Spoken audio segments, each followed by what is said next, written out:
let's fast forward right to because you had said earlier 3,000 years or however long when God comes back.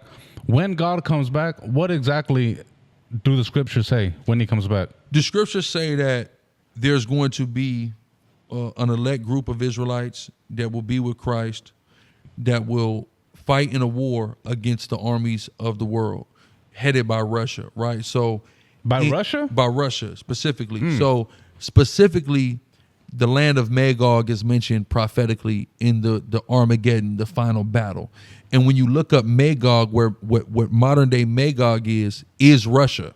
So Russia figures prominently in end time prophecy. So to see what Russia's doing, you always have to watch them because they are explicitly singled out in end time prophecy as being the people who are going to lead the armies of the world against Christ.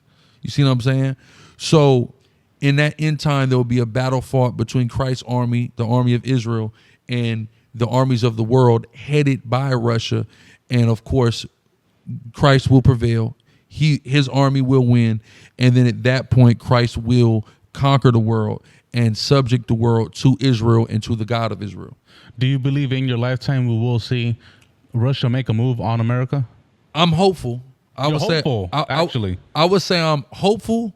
Because why are you hopeful? I mean, I'm hopeful just because understanding the prophecy and looking what's going on, it's looking good right now, right? It's looking good. But also that hopefulness that is in me through me wanting it, if it doesn't happen, that doesn't mean it's not going to happen. Because that's where sometimes people get it twisted, where they, like when people try to say the year 2000 was going to be the end of the world, you might have hoped for that. That didn't make it the end of the world, or 2012. You might have hoped for that, but that didn't make it the end of the world. God determines when the end of the world. And he told, when they asked Jesus, well, Yahushua, they asked him, well, when is the end of the world? And he said, no man knoweth the day nor the hour, no, not the angels in heaven, but only my Father. So only the Most High knows when the end is. So we can be as hopeful as we want to be. If it don't come, that don't mean it's not going to come. That means he decides when it comes. It's not coming at our time. But am I hopeful? Yes, I'm only hopeful because if I look at the prophecies and I look at what's going on, things are definitely headed in that direction. At any point, God can derail things. He can stop things. He can reverse things. That's entirely up to him. But as far as it stands now, I'm definitely hopeful. Now that we're on the countries, a lot of Americans say that 20, 30 years from now, China is going to take over. Do you believe in that at all? I believe that China is certainly in a hell of a position to. I believe that a dependency upon China that the world, especially the United States of America, has is very unhealthy and definitely puts China in a unique position to take over. We got this TikTok thing that everybody's on, that they're owning and controlling, and they could control the propaganda. They have people addicted. The women in my life, they sit on TikTok shop all damn day. I'm talking to this girl the other day. She's like, yeah, I've just casually spent $300 on TikTok shop, So they have our people. And not even just our people, they have America by the balls, essentially. So are they in good position? Yeah, and I believe that China also figures into that prophecy. It's just Russia has the emphasis, that Magog word. Anybody can look this up in the Bible. There's the emphasis on that, but we know that they're in bed with each other. They have military, political, and economic alliances with each other. So if one of them's coming, the other one's going to come, so we're going to see them. So definitely I think it's plausible. I think I seen a comment not too long ago. You had mentioned something about how China is slowly taking over parts of Mexico. And a lot of people don't know this. Yeah. Can you get into that a little bit? Yeah, so they're strategically placing themselves in Mexico. They're trying to build something like the Panama Canal in Nicaragua. They came to Haiti and offered Haiti like $30 billion to rebuild our infrastructure. They're also doing things all over Africa as well. And these are to put themselves in strategic positions closer to the United States to help their economics, but also to place themselves in a certain way militarily. They even built a military base there in Cuba. So they want to militarily put themselves here in the region in case war breaks out, to give them a more strategic advantage at launching attacks. For sure.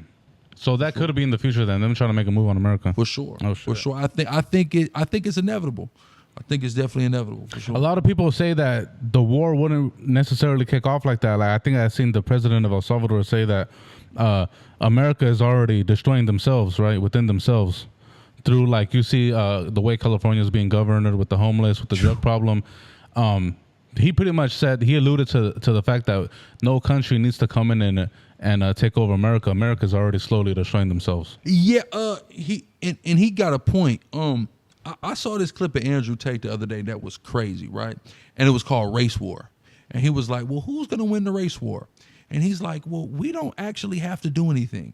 You guys are not producing babies, right? You're dying more than you're being born. We keep making all the babies in the world. He's like, it's like we really slowly are conquering you guys because you guys stole us to build an empire. And now you guys are going to phase out and we're just going to be left to it. So it's almost like it's worked in reverse on them where they thought they got over. If we just hold out, keep doing what we do, making babies, we're going to win in the end, right? So there is a point to that. I certainly think so.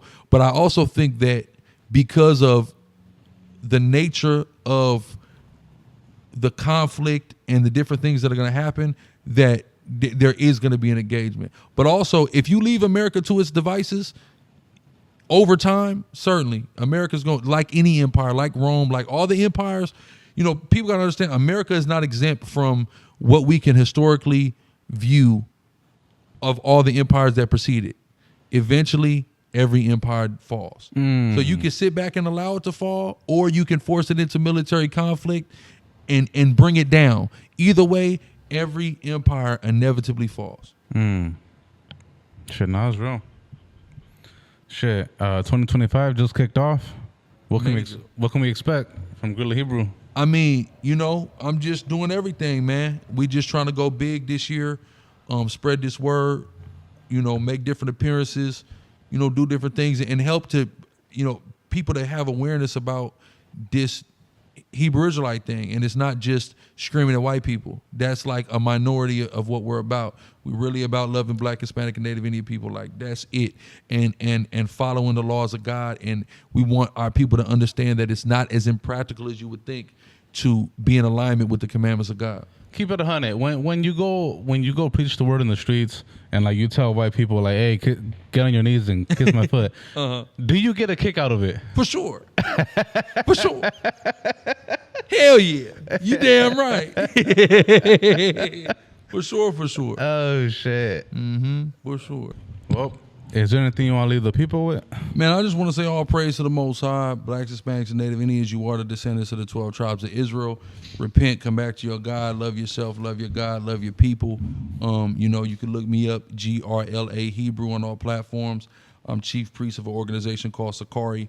We operate all over the country. We operate in Latin America, Mexico, Peru, Puerto Rico. We operate overseas, the Netherlands, England. Check out our information, man. We got brothers all over the place teaching this word and demonstrating what it looks like to actually live out the commandments of God and stand for your people. That's right. Well, shit, bro. I appreciate you sliding through, man. A lot of game dropped on this interview, bro. Yes, sir. This is power. This will be a good one, man. Yes, sir. Well, shit, man. Appreciate you sliding through, man. Wish you and your camp nothing but the best. You too, bro. And, we're going to be on the lookout for all the content you got coming out. Yes, sir. Yes, sir. Well, shit. Well, there it is. Grla Hebrew, Food Community. We out.